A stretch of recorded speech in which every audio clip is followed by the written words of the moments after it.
This is the moment we've all been waiting for the thousands in attendance and the millions watching around the world.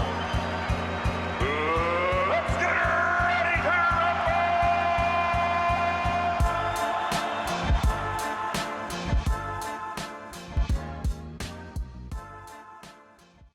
Welcome to the Junkyard Pod. Today we are going to be recapping the 2024 Las Vegas Summer League, which, by the way, just before we even start, I don't know if anyone else has noticed this or if it's annoyed anyone else or if it's just me, but I don't like that they're calling it the 2K25 Summer League. It's confusing. It's the 2024 Summer League. If you want to get that NBA 2K money, you can just call it the NBA 2K Summer League.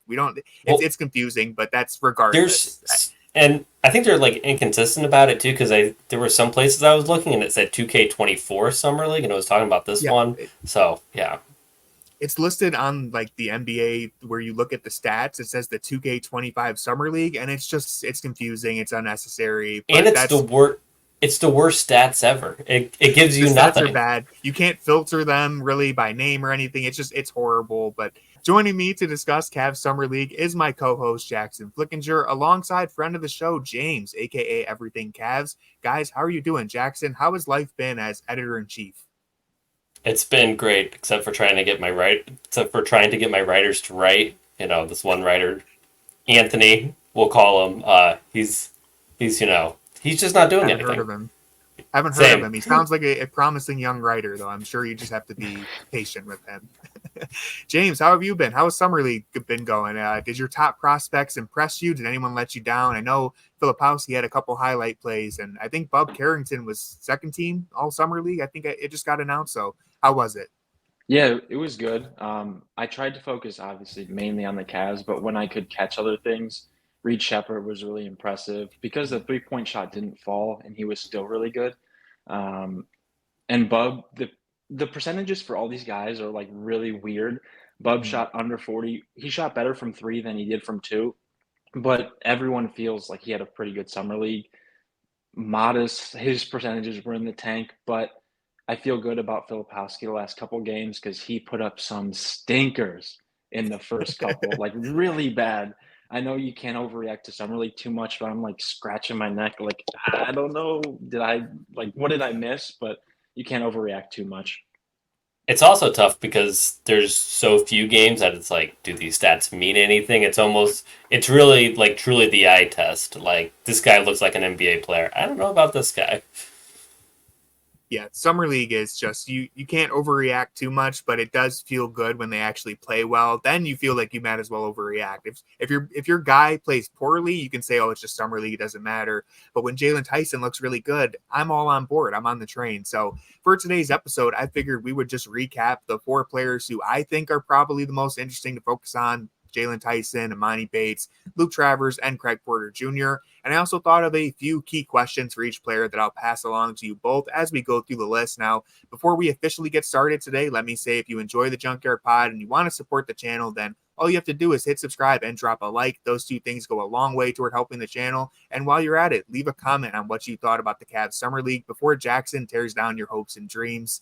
I thought overall it was an underwhelming Summer League for everyone, unless you were named Jalen Tyson. So let's start there with Jalen Tyson. Jackson, were you impressed with the rookie's performance in Summer League? Yes, I was. And Jalen Tyson's really the only guy on this list that matters. I think Emoni Bates and Craig Porter Jr.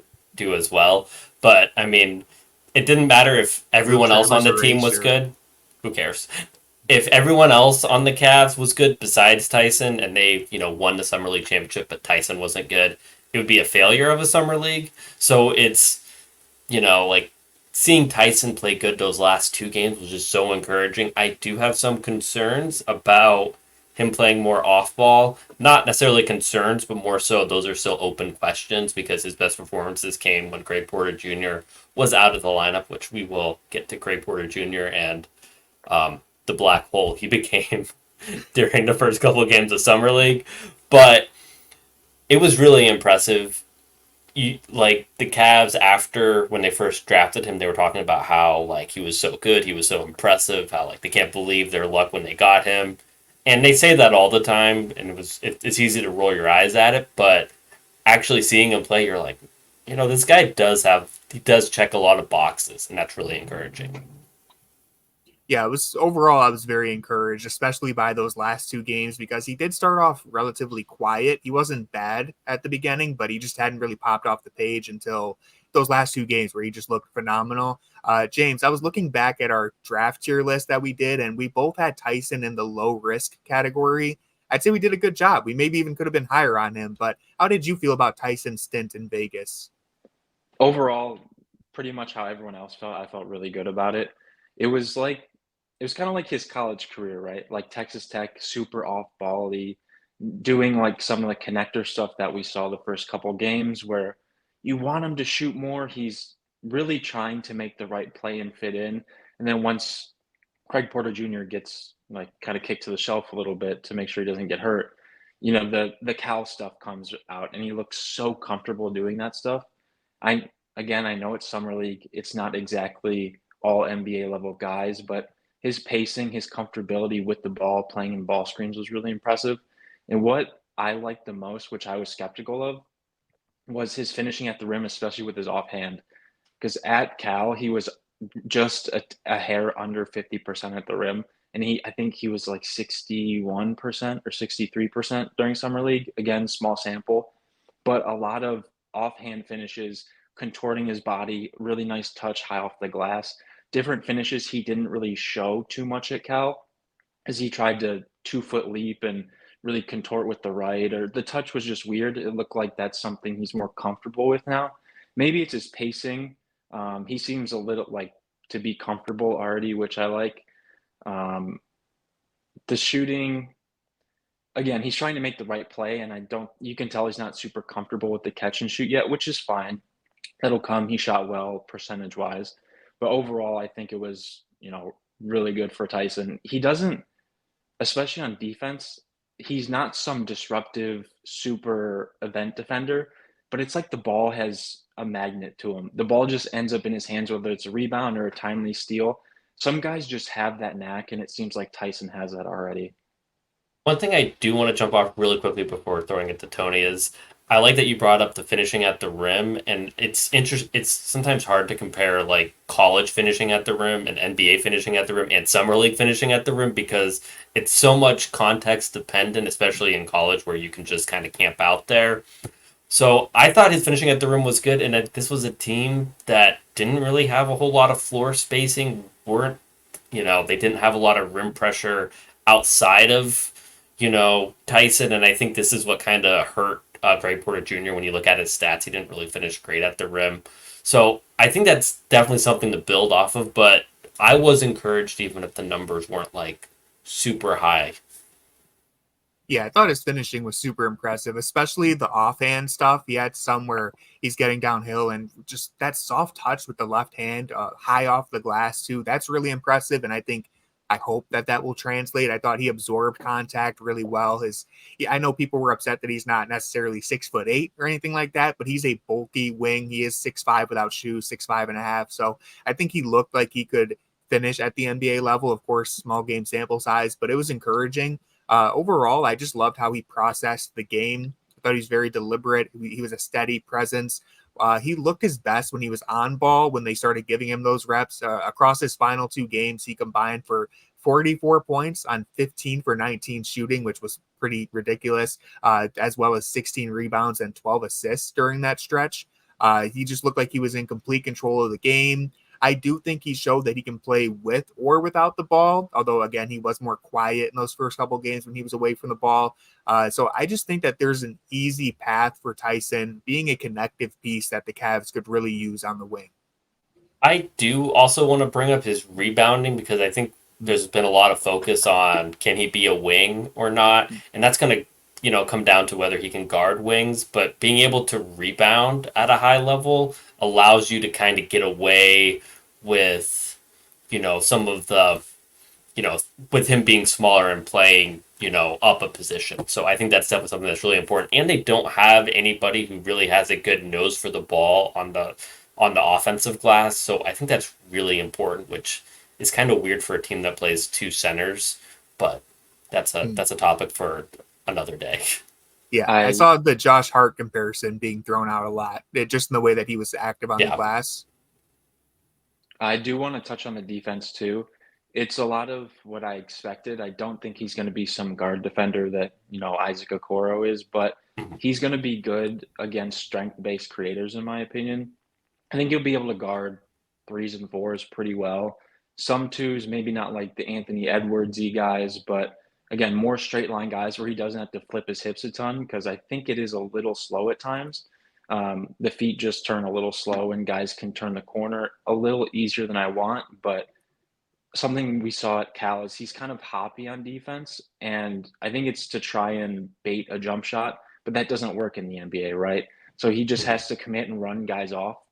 And that's something you can learn, but his habit is to try and force a semi-contested jumper versus getting blown by. And again, against some of the elite teams, against Sam Hauser, you can't do that, right? So that's just something he has to make a change. Yeah, it's definitely something to keep an eye on. So I have 2 questions here, and I'm going to throw the first one to Jackson. Where do you see Tyson in the rotation to start the season, and where do you think he could finish, best case, realistic scenario? So I'm going to be working under the assumption that Isaac Okoro is, on the Cavs next year. So I would say he's probably not going to be heavily featured in the rotation at the start of the season. One of the things that Kenny Atkinson did say in his introductory press conference was that he wants to kind of expand the rotation some. So maybe if he is expanding the rotation to 10, 11 guys, you could see him. But it's tough for me to see him really jumping guys like, I know they don't play the same position, but guys like Merrill and Craig Porter Jr., I feel like they're going to have an inside track to minutes in the beginning of the season.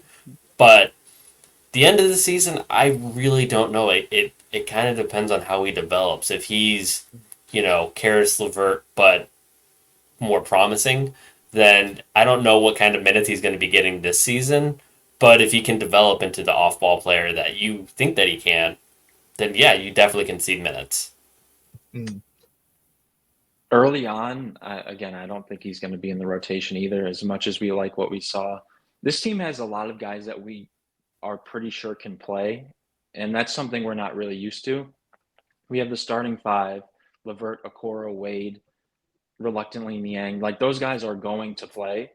And then that next 10th, 11th spot, whether it's CPJ, Tyson, Jerome, if they bring in a backup center, like, they're all going to be fighting for those 10th, 11th spots. And I think there will be nights where Atkinson really lets it go to 11 guys. But early on, maybe we'll see Tyson once a week, maybe once every other week with the big squad. And by the end of the season, I think he could break into that 9th spot. The top 3 are tough for me as long as everyone is here and healthy. Over time, as he proves he can do more and we find out he's a more multifaceted guy than what we have, then he becomes more valuable. But as a rookie, you have to kind of take your welts and earn your spot there. And I didn't even mention Sam Merrill either. I totally forgot about that. But that's just another guy. I didn't forget. That's just another guy to be launched into that back-ish end of the rotation that he has to fight minutes with.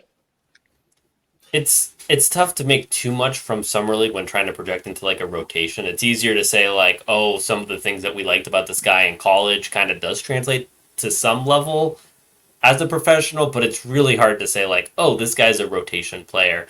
Like, I feel that we were all really excited about Craig Porter Jr. last year because you can kind of see the vision for like, oh, this is how you kind of want a backup point guard to play, and he would fit in nicely. And to a certain degree he did, but it's like we didn't know anything really from Summer League. So that's where it's really tough to project, I think, NBA minutes based off of this, but you have to like everything that you've seen. Yeah, and at the end of the day, he's a rookie, so he's going to have to earn whatever he gets in the rotation. There are guys ahead of him. You all mentioned it. He's going to have to beat them out for those spots. I would say best case, realistic scenario, he's the 8th or 9th man in the rotation. I don't really see him starting this year. I know it's easy to get carried away when you look at the Summer League, but if we're being realistic, that starting position, it's going to be tough for him to get there. I do think by his sophomore season, if I can project that he's going to develop into the player that I hope he can be, then maybe he's a long-term solution there. But we're going to have to be patient. I think it's important to be patient here. The second question that I have, and this kind of ties into all of this, I'll start with James. Is there anything about Tyson, aside from the general inexperience, that worries you about his game? Yeah, it comes down to the shot ultimately. Mm. Because if he can't be an effective off-ball player, then we're pretty much right back where we have been the last 2 years in big-ish games where teams can help off him in the corner. And whether he's a not a great shooter but willing to shoot or a reluctant bad shooter, it's kind of washes out when you're trying to create space for your two dynamic guards. And defensively, I worry if he can't really hang on the perimeter with as many guys as we hope he can. Again, because the feet are a tad slow, the hips are a tad slow to me. Those are the two main worries I have. And if they really show their head early on, I think it's going to be tough for him to get consistent minutes with the squad. I think the biggest thing for guys who are in that kind of 10th, 11th, ninth man in a rotation is being able to understand your role and then fulfill your role. We don't know if Tyson understands what his role will be in the NBA, and we don't know if he will fulfill it. I think we can say that he has the skills to do so, but whether or not he actually buys in and does those things, I think that's going to determine his effectiveness early on. So that's kind of my concern, but it's not really a concern that's born out of watching him. It's just more so a concern that you have for anybody who's a rookie coming into the NBA. Mm. Yeah, I think that's a natural place for us to transition to Emoni Bates. Speaking of players who kind of are still searching for their role in the NBA. Now, I'll get my takes out of the way first because I think I'm the one who's lowest on Emoni of this group. Maybe I'm not, but look, I think he looked like he was mostly the same player that he was a year ago. I don't think the Cavs have quite found the correct approach for him just yet. And that's because I have a hard time seeing his on-ball shot creation being a skill that, at least at this point, is NBA ready. Definitely not for a team that has playoff aspirations. And so he's just not efficient enough as an on-ball creator. He shot 36% in summer league, which again, super small sample size. So it's nothing worth freaking out about. No doubt that he's a great three-point shooter. I just feel like he doesn't create enough advantages for himself on ball. So I would rather see more emphasis on being a catch and shoot threat. I know this was a comparison that I think I saw thrown around pre-draft for him, which is like the Michael Porter Jr. role where he just plays off ball and he hits difficult shots. He's more of a catch and shoot player. At this stage of his development, I would like to see the Cavs try and force Emoni into that role a little bit. Again, to be fair, summer league, it's a little more susceptible to him being an on-ball creator and jacking up shots that way because he doesn't have people to create for him. That's where Craig Porter Jr. kind of let us down a little bit, I think. But overall, I would like to see them change the way that they're prioritizing Emoni's development. I know that's difficult even in the G League, but I haven't been too thrilled with the direction they've taken for him. Jackson, I'll pass this off to you because you've watched a lot more of Emoni in the G League than I have. Yeah, so I think that, it's really tough in the G League to simulate roles, and I think they tried to simulate roles for Emoni, but the Charge were pretty bad last year, and they didn't really have a lot of on-ball juice, and when you don't have that, it's tough to kind of be that off-ball player. So we would see signs of what he could do off-ball, but then, you see him transition more to like the Eastern Michigan on-ball situation, and that's not really what we want to see. But at the same time, you also need more tools in your toolbox. If you're going to be an NBA player, you can't just get into the league with just a three-point shot. You really have to be more well-rounded. So I'm okay with him, doing more stuff on ball, and I think he has shown a little bit of progress in that area. So it sounds like I'm talking out of both sides of my mouth, but it's, player development is tough and a lot of things go into it. I think he can learn more in the G League and that there is value to that, but you're just not going to simulate one-to-one what you're going to need to see in the NBA. And that's where it's tough. But I think we did see good things. His best game, I forget what game it was, the second game. Who did they play this? The second or third game?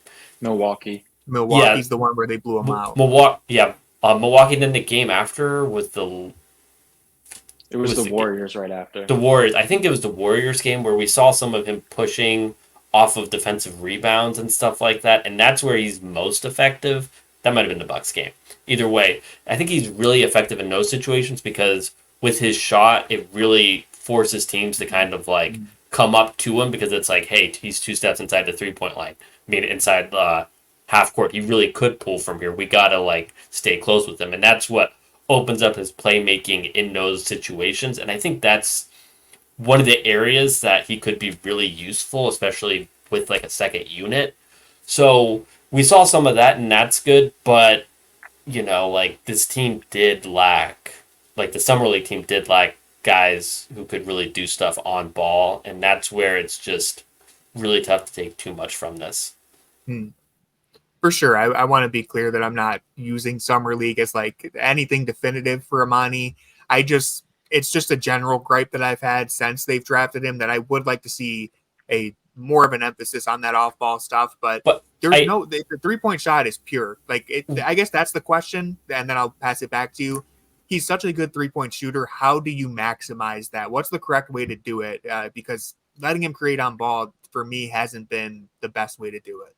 I mean, playing off ball with better players. So that's where I'm not super concerned about his role in the NBA. If he ever got that, I don't think Darius Garland's going to be standing in the corner. I don't think Donovan Mitchell's going to be standing in the corner watching him dribble. And if they were, the coach would take Emoni out. So he's not going to be in the I think he would benefit from playing in the NBA. But we also saw why he's not in the NBA is that's a lot of the defensive stuff. And I think it's easy to be like, Emoni doesn't play any defense. And it's true. I don't know if it's an effort thing, but he just gets lost off ball so easily. He gets stuck ball watching, or he gets stuck watching his guy. He just has these momentary lapses, and they just lead to 2 points here, 2 points there, and it's you can't be a backup, a rotation guy who just lets points happen because you fall asleep on the backside. And that's where he needs to improve there, and that's where the G League can be helpful, because it's if you can stay awake on defense in the G League, you can stay awake on defense in the NBA theoretically. But if you can't do it in the G League, there's no reason to believe you can do it in the NBA. Yeah, it's funny, I was thinking about this today, and I was thinking about the role difference between in the Charge and the Cavs, and it was going to be kind of the first thing I brought up, and you guys kind of hammered it home already. But yeah, it's just so hard to be so ball dominant with the G League and then go up and just stand in the corner, ideally for the big club. What makes me not want to fully just sell the stock is I re-looked at his synergy numbers for last season. Shot 45% on unguarded catch and shoot threes, 39% on guarded catch and shoot threes. Those are just, as a 6'9" guy for this team, it's just I can't quite let go yet. But then I watch full games where he's one of the worst athletes I have ever seen. It reminds me of Keyshawn George this past year, where I was trying to make comparisons, why did I kind of like Keyshawn, but why don't I really like Emoni that much? I think it's their hip mobility, because when Emoni bends or goes to drive, his knees never get over his toes, and his hips, his back goes from here to here. It's like when you're trying to push a chair back and the thing's stuck on the bottom and you can't move it back anymore. That feels like he has no hip flexors. They're just strung like a guitar string, and he just can't bend or leverage any micro advantage he creates because of his shooting gravity, because he can't, and his steps are so short. He doesn't cover ground well. It's that limitation. I don't know how much he can work on it. So I was a little disappointed with the summer league, because I really thought Emoni was going to show better, but it just didn't really click. That's a really good thing to bring up, and that's why he can't create any separation on ball whenever he is dribbling. His guy is always in his chest, because you can't not guard Emoni that way, but he can't get past his guy even at the G League level, even though the defense is so sucked up, to him. And that's where you look at a Sam Merrill, who also can't dribble the ball. he can functionally dribble the ball, but like he's not taking anybody off the dribble. But he creates his shot by moving off ball, and that's where like that one play against the Lakers in the beginning of the game where it didn't even lead to a 3-point shot, but he came off ball off like a Nance screen, caught it up top, and then took one dribble and went for like a layup inside. And it's like those are the ways he's going to score. It's like with these 1 or 2 dribble moves, not like I'm dribbling it 3 times, 4 times, 5 times. Like unless it's a step back 3 that his defender falls asleep on, like he's not going to create anything good off of those. And that's where like Mike Garrity always talks about him playing with force and like playing force on ball and off ball, and that's where I interpret that as like he needs to make up his mind in like two dribbles. Like if he doesn't have anything in 2 dribbles, he needs to like relocate. Like he can't be somebody who, you know, doesn't have it and then dribbles it back out. And that's, you know, that's his bad habits from playing, you know, in high school, playing at a bad college, like, you know, playing with guys like this in the G League and in Summer League that aren't very good. So that's where you'd like to see him improve on that end. Yeah, I think you just perfectly explained what I was trying to explain right there, those last few things that you said. And I'm glad that you both mentioned just kind of his posture or his stance when he's dribbling. That was, to me, I think you could even look at an episode from last year talking about Summer League where I couldn't quite figure out what it was about his game that looked so awkward to me. I thought it was maybe his handle at first, but he has a good handle. It's that he doesn't get low. He has a very hard time getting into like a normal NBA stance. And so I don't know if it's a flexibility thing, maybe get this guy into some yoga classes or something, but that's the problem. It's his footwork. It's some of those tiny skills that I think, again, bringing this back to his development, I kind of feel like the path that he was led down just failed him in some aspects. He never had to learn some of these intangibles that are starting to show at the NBA level.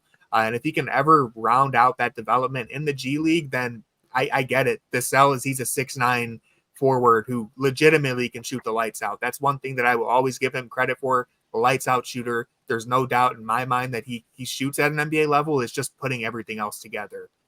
One of my favorite things about Emoni is that it's hard to describe like how good of a shooter he is because he doesn't create any space, but the shots still go down. He, you know, his 3-point shot when it goes, it has this sound to it when it's hitting the net. Like it's just such like a loud, like it's really hard to describe unless you're in the quiet Cleveland State gym. Like it just sounds different. Like, and you know, I love Sam Merrill. Sam Merrill played down there. Like his ball doesn't sound like that. He just has some type of spin on it or something. I don't know. Like it's just one of these like old school scout things that I feel like they would say, like you just have to hear him make a 3, but it's just different. And I think it just kind of speaks to like the shot is so good. And when he gets going, like there's not a shot that he can miss. Like you were there for the one game. I believe that he just kept pulling up from like deeper and deeper, and it's like there's nothing you can do. This is one of the best shooters in the world when he really gets going, and it's insane, and it's such an elite skill that you can't just like give up on entirely, even if he keeps repeatedly showing these, you know, signs that are you know, keep showing these concerns. But at the same time, it's like you can't play NBA minutes if you're getting back cut, if you can't dribble, if you can't create space. So yeah. And that's why people don't want to give up on him, because there is clearly an NBA legitimate skill there to work with. It's just figuring out everything else for his game. Now, I'm going to transition to someone who maybe doesn't have an NBA level skill, and that might be a dirty way to introduce our guy, but it's Luke Travers. Now, I don't know who wants to start here. I get the appeal as kind of this multi-talented player. The problem is I'm not sure if he has any talent that is NBA level ready. Maybe he does. Maybe it just doesn't pop off the page in Summer League. We'll start with James here. What did you see from Luke Travers in Vegas? So I think it makes sense. It seems like by the head shakes, I'm probably the highest on Travers out of the trio of us. that's why you're starting. Yeah. Because I just did a deep dive into Travers maybe 2 weeks ago, and I came away pretty impressed, mostly because of his improvements as an athlete. He just didn't pop vertically like this past year, he didn't pop vertically the past couple of years versus this year. And it looks great in Australia in the NBL, where again it's more of a physical league. The centers are 6'7", 6'8", not super athletic. It didn't really translate to even summer league to me, especially the rim stuff. He looked like the best athlete on the floor sometimes in Australia, like exploding to the rim, and it just didn't really pop as much. And again, it's expected. It's a better athlete pool. It's hard with Luke because he's so connective. He's such the glue. And if you don't have the pipe cleaners and stuff to make the DNA, then you just have sticky stuff that's useless. So if there's nothing to glue together, then the glue just doesn't work. He'll look great, or a lot better, I think, with NBA caliber players and with our big squad. But that's the weird thing with me. I don't know where is best for him next year. Is it best in Australia, where he's going to play meaningful games, but he's kind of at that athletic kind of ceiling a little bit where he can dominate and get his stats that way, but he's playing in meaningful games because Melbourne United was great last year? Or would it be with the G League, less meaningful games, but it's saying, hey, Luke, you have to shoot 6 threes a game down here if you want any chance to improve the jumper? Because he abandoned it in the NBL. He took like 2.3 attempts per game, and it showed in Summer League. He was pretty reluctant. The shot was slow. It didn't look good. It's you'd want to see more improvement. I think the G League would be the better route for him at this point, but I heard he didn't want it two-way last year. So if he didn't want it last year, why would he want it this year when he feels like he's a better player? I don't really know. I think that he should be with the Charge this coming year just to get more play against closer to equivalent NBA level athletes and the further back 3-point line, and try and finish that skill, because I think he's developed pretty much everything he can in the NBL at this point if he plans to come over and be that impactful rotation player like he said he wanted to be in his interviews. I think Yeah. I think ahead, he Jen. definitely needs to go to the G League. If he wants to get to the NBA and that's his goal, he has to go to the G League, because there is a difference between a league like the NBL where you're trying to win games over everything, and the G League, which is a developmental league. And it is a closer approximation to the NBA, and it's not like it's a greatly skilled league, but you play in the same rules, you have the same ideas, and you have a lot of really good athletes. So it would be good for him. Whether or not he wants to do that, who knows? But I I have a lot more concerns, just because all those things that you said about greasing the wheels, people who know their roles, everything that we've kind of been saying about Tyson and Emoni Bates, like the things that they need to show, like Travers shows that, and you can see how important he is, even if he's not showing a lot of high level skills, how important he was to the summer league team. So I'm not saying that he doesn't contribute to winning. It's just that in the NBA, you have to have a plus skill. And I don't know if he has a plus skill besides I really know my role. And that makes it really tough because, Isaac Okoro knows his role and he is a better 3-point shooter. He is an elite perimeter defender. And there's reasons to be concerned about what his long-term fit in the NBA is, just because there's still something lacking a little bit. And Travers is like that, but you take away the things that Okoro does really, really well. In a story for Fear the Sword, I compared him to Dean Wade if Dean Wade couldn't shoot. And it's like, if Dean Wade can't shoot, how useful is Dean Wade? It's like, well, he is useful. Like, if your guy goes down and you need somebody to kind of come in off the bench, like, you could do a lot worse than a Dean Wade who can't shoot. But, like, that's not somebody who you're really excited about. Like, that's not somebody who we would be talking about on this podcast, like, it's somebody who you can find from anywhere. So that's where I'm concerned, where it's like, he doesn't have his first step off the dribble doesn't really do anything for me. He's not somebody who can run pick and rolls. He's not somebody who is creating for others in those situations. And if you can't shoot, then teams aren't going to be guarding you. So, like, what can you do? You can't make it in the NBA as a floor spacing cutter who can't shoot, So it's just like, I just don't know. I just don't see I just don't see a path unless things drastically change. Yeah, and that's actually so the two key questions that I had here, and you guys both just kind of naturally answered them, was first, is it time for Travers to come over to the G League and start adjusting to this competition? I do think so. I would like to see him come over. I sounded probably very negative when I introduced him, but I do think he has skills. I think he is a skilled player. I just don't know, as Jackson said, are any of them positive skills? That's what we have to see, and I think part of it could be playing next to better teammates. You look like a better glue guy when there's something to actually put together. And then also maybe it just takes him a little bit of time to adjust to the speed of NBA or G League level competition. The other question that I had that kind of goes in line with what we were already talking about, if Travers takes a step forward as a three-point shooter, does that mean the rest of his game just kind of naturally clicks into place? Like, would that be the overruling factor, or are you still just not too sure? My biggest concern is that there's no such thing as like a stretch three. So if you're playing a wing, like this is like the Isaac Okoro in the corner situation where it's like you can put Isaac Okoro in the corner. It's not the same as putting Kevin Love in the corner, because Kevin Love in the corner, you have to have a big out there with him. Think of like prime Kevin Love, You have to have a big out there with him because he can take him in the post, like if you try to hide a smaller guy on him.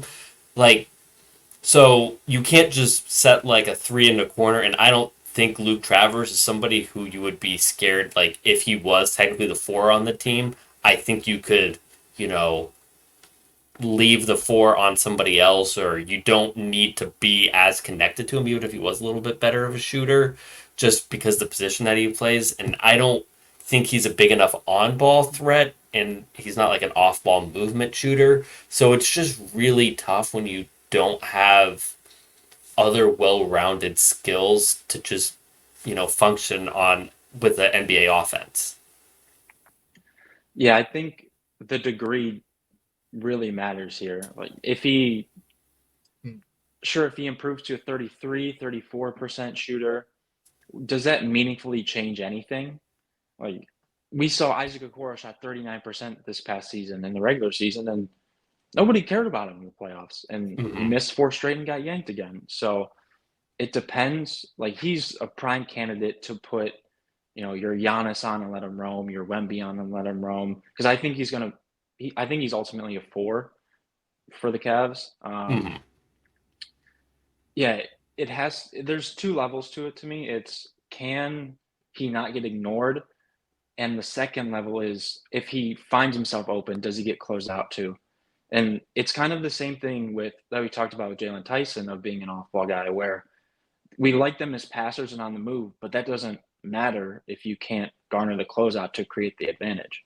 So if there's no advantage to create and he's just wide open and reluctant to shoot, then he's probably not an NBA player. Like I think there are moments where he can be your Lamar Stevens-y role, where like a Wednesday night against, I don't know, Charlotte, where you just need some spark. And he's not the same like fiery competitor Mm-hmm. that Lamar was, but that same type of like, he makes winning plays to energize a team that maybe has dead legs. So that's the most likely role to me. But if the shot doesn't come along, I just don't think he's an NBA player at that point. I think it's also interesting, the Lamar Stevens comparison. So shout out to John. Um, the thing about Lamar is that Lamar was a really good on-ball player at Penn State. Like he's used to being like the guy, so that even though he transitioned into like a super role player utility role, he still kind of had like the confidence to take that weird like turnaround shot that he dribbled to in the middle of the key so many times, where like he does have like basketball skills, and it's like I don't know if Travers has like those I can actually get my own shot if like everything breaks down basketball skills, because that's not really the role. Like correct me if I'm wrong, like that's not really the role he was playing in the NBL. So that's where I just don't I just don't know what the path even looks like. And I do want to say, because I am really negative, I do want to say that guys who have a really good understanding of their role usually have an easier time hitting their ceiling because they understand who they are, they understand where they need to be, and they understand where they need to go, and that's really important. So if he ever did develop some of those things, I think he has a larger margin for error than somebody like Isaac Okoro, who I don't know if Okoro has a really good feel for the game, but I just have so many concerns about what he can actually do. Yeah, and I'd like to join Jackson in saying that I've probably also sounded very negative, but I think he's worth bringing over to the G League. I think there's something there that I think is, I would like to see the Cavs try and develop him because I do think he has a very good feel for the game. Rounding out our discussion on Travers, I will say the concern for me is that his shooting mechanics just don't seem great either. Like if he had a really pretty looking jump shot and it wasn't going in, I would feel more comfortable betting on it, but not too encouraged by that. But let's go ahead and round out our episode by quickly talking about last year's undrafted darling, who I still love, Craig Porter Jr., but he was a bit of Congrats. a disappointment for me this summer. The thing is, he's proven to be better than what he looked like. Even the back half of the season when he kind of struggled, he looked a lot better than what he did in this 3-game summer league sample size. But the point that I want to make is that I just okay, if you want Craig Porter to be a better 3-point shooter, and that was the goal this summer, was to kind of let him pull up off the dribble and get some shots. I don't think he needs to be doing step back 3-pointers. Like, I think maybe we can find a better shot profile. He's He did doing that a in the full on. NBA. I know, but That we can find a better shot profile for him. He's doing a cannonball when he needs to take his time going down the steps in the shallow end of the pool. Maybe try taking a pull up 3 when they go under on the screen instead of step back 3-pointer contested. Some of his decision making with the 3-point shot is really confusing to me because he's such a smart player in other aspects of the game. That I'm like, what is going on with the 3-point shot? He's also one of those players who, for some reason, is money from the mid-range, but just hasn't been able to expand it to the 3-point line, and that's always fascinating to me. James, what did you see from Craig Porter Jr.? I think I was most disappointed with Craig just because I had the highest expectations because of what we saw last year, how he came in right away and was pretty effective as a backup point guard. I think they wanted him to really show like, hey, I don't belong here by scoring a bunch and being really aggressive, but that's not who Craig is. Like that's not why we came to love him. The 3 games he played were really odd to me, and I don't know if I could take like anything away from any of the 3. Because the first one we get torched by Orlando because they shoot 70% from 3. They're super physical. We don't really have an offense yet. Second game, Milwaukee, that team stunk and was a really bad match. The Cavs were a really bad matchup for them. So the Cavs flowed. They didn't really have to work for anything because Milwaukee was giving them the ball. And then with Golden State, again, they just killed him from 3 and they told him to empty the clip. So it's just when he's going outside of his means, it doesn't look great. I appreciate that he took the shots because that's what he needs to really become a mainstay in the rotation. But it just felt unnatural. And with the step back 3, that was a lot at Wichita State. That was his kind of go-to as well. I want to throw a little trivia. How many catch and shoot 3-point attempts did he take at Wichita State his senior year or his 5th year, I guess? I'm going to say under 20. I'll go 8. 9. He took 9 catch and shoot 3-point attempts his entire season at Wichita State. So it's just that comfortability, and I get teams are going to fly under screens on him, so he has to make those shots. If the first 3 or 4 don't go in, I'm not saying to stop shooting them, but maybe get a rescreen, come downhill, and try and create a better look. I just thought it looked really disjointed from Craig. But he could still be battling that ankle. I know he said he was like 85%, but he hasn't played a ton of basketball, I would imagine, like recently. So it's give and take. I wish I saw more, but I can't really blame him too much. He was, the main guy for 3 games. So before they really let Tyson handle the reins. So I can't blame him too much, just a little disappointed. Tony, I'm gonna let you defend your boy. Okay, yeah, I was going to. I was just gonna say I know the reason why I'm disappointed is mainly because I just wanted to see him take like a noticeable step forward in summer league. But as we said at the top, it is just summer league, so the fact that he played poorly doesn't matter. Now, if he played great, I would have been saying he's the backup point guard next year. But the point here is that, look, he played a role that he's not going to play in the NBA, kind of a running theme with what we've been talking about. I think for Porter, his clearest path to NBA minutes is being that stable backup point guard who's going to run an offense. Probably won't be much of an offensive threat, but he can finish. He can create plays on defense, those steals, transition opportunities. The big key for him will probably be developing a three-point shot, developing some comfortability taking catch and shoot three-pointers. But Jackson, I want to throw this question to you. Let's say, big hypothetical, Ty Jerome is healthy. Who's the backup point guard? Jerome or Porter? No question. Like Ty Jerome is we don't even know who Ty Jerome is anymore. Like this is really tough. True. So I'm just gonna say there's no backup point guard. They're just gonna keep doing the Karis LeVert. I'm tentatively bought in on Ty Jerome. Don't know why. I just think that he's still he's 6'5". He can still shoot 3-pointers. If there was healthy, there was that one clip from the summer last year. Yeah. We talked about that. We got really excited. He was playing against plumbers and firemen, and he was draining threes from half court. It was great. I feel like Ty Jerome can encroach on Dylan Windler territory really quickly here, depending on how the start of the season goes. To answer the question, I would also say Ty pretty handedly, just because of the size and the shooting ability, and we know he can play. He can at least hang. I know we saw it from CPJ a little bit, but again, the size and the shooting, that's enough to give the keys to Jerome for me. All right, I'm going to...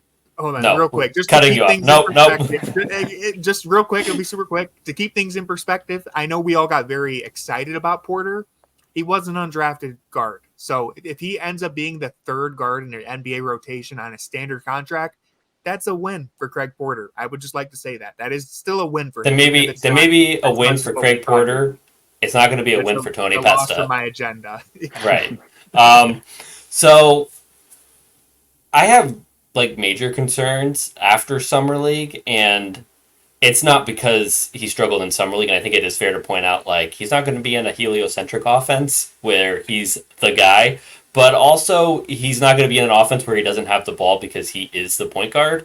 So, I remember JB Biggerstaff said before one of the games last season when everyone was fawning over Craig Porter Jr., they were like, well, he still needs to prove that he can adjust in the NBA. He needs, teams know what he can do well, and they will adjust. And whether or not he can do that is going to kind of determine how far he goes. And it seems like as soon as he said that quote, Craig Porter, team started to adjust, and he really struggled, for the second half of the season. And nothing we saw in Summer League really showed that he can beat that adjustment with his ability to get to the rim. Teams were going under, and he wasn't really able to effectively get to the rim in a lot of those games. And as we pointed out, the three-point shot isn't there. He just doesn't seem to have a counter to teams playing that, even if it's not the three-point shot. He doesn't have a counter with his playmaking, and a lot of his playmaking is kind of built off of him getting to the rim and collapsing from there. So I'm really concerned about Craig Porter Jr., his viability as a backup point guard. I think he's fine as a third guard, as a third point guard on a team. That's great. But if we ever want him to be a backup point guard, he really needs to improve.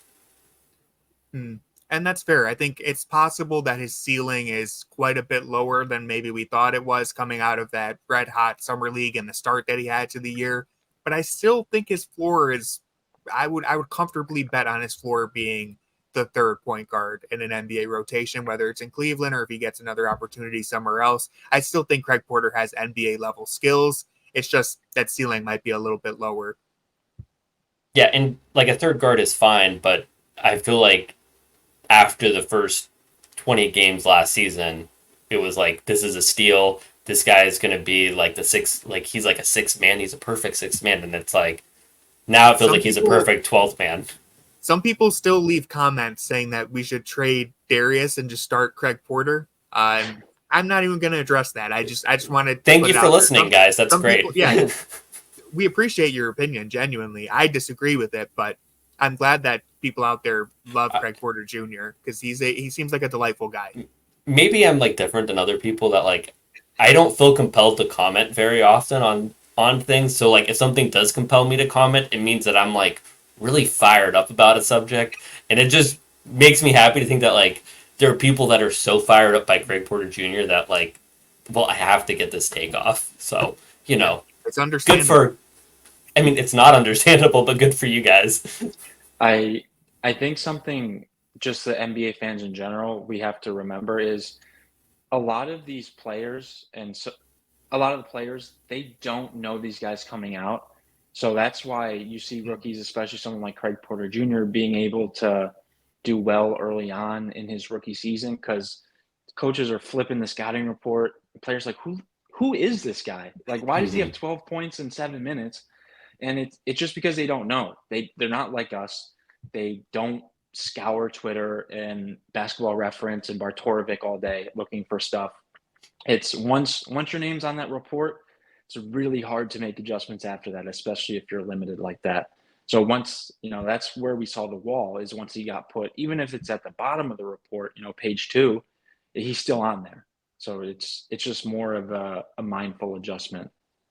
And it's also not to bring it back to Sam Merrill again, because why would I do that? Third but time it's one of those things. It's one of those things that like every time somebody in like the G League, when they saw Sam Merrill out there, they said, they all stereotyped him and said this guy can shoot, and everyone's coming over everything trying to like stop him, even if because they know that he can't dribble, he's not really athletic, he has to only be on the floor because he can shoot, and Craig Porter Jr. doesn't carry those same biases towards his game. Like you don't look at Craig Porter Jr. and say, well, this guy can't shoot. So that's where it's like, I don't know if he's really had to make that adjustment to players that are this skilled, because he is really skilled and he is an NBA player. So I can imagine at Wichita State, even if teams were going under, he could still be really effective.